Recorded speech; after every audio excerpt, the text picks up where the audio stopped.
Should a mediator be utilized if you have disputes about your child's medical care? My name is Goldman. I'm the director and founder of Goldman & Associates. Our firm has a primary focus on family law issues here in Michigan. And today we're going to continue our video series designed to educate and inform the public, so please subscribe to our channel. You know, a mediator can be used for a lot of things. A lot of people think a mediator is only to resolve property issues or parenting time issues, but it is true. A mediator can be used to resolve issues if you can't agree on medical care. Now, we had this a lot when it was COVID. Because COVID, there were a lot of households that were house divided on the issue of do we vaccinate or not. And these issues would be brought to the court. Husband wants the vaccine, wife's an anti-vaxxer, you know, that kind of thing.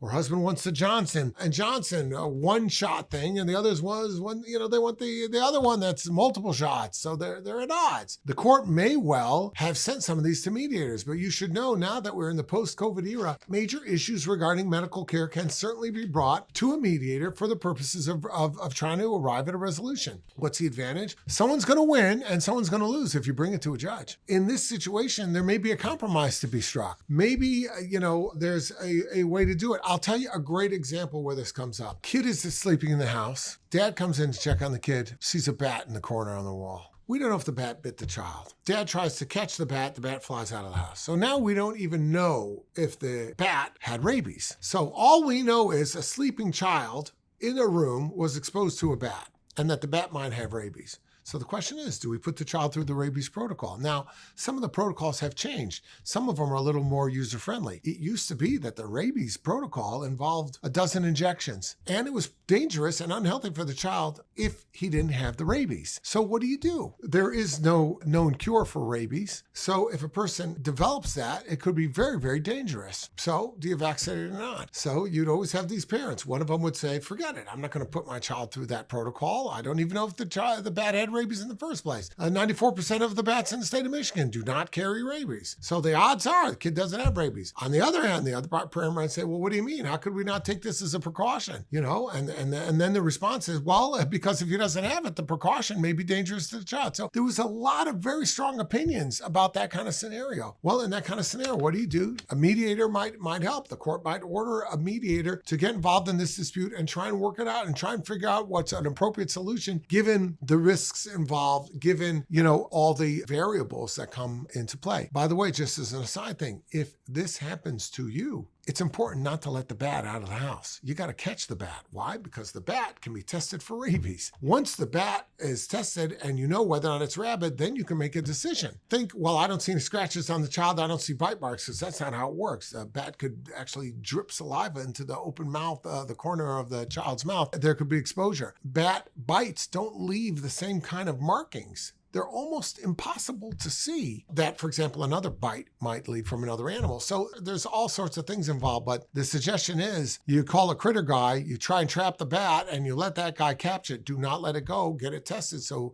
determinations can be made. If you have any questions about that, reach out, and we'll be glad to help you out. 248-588-3333. 248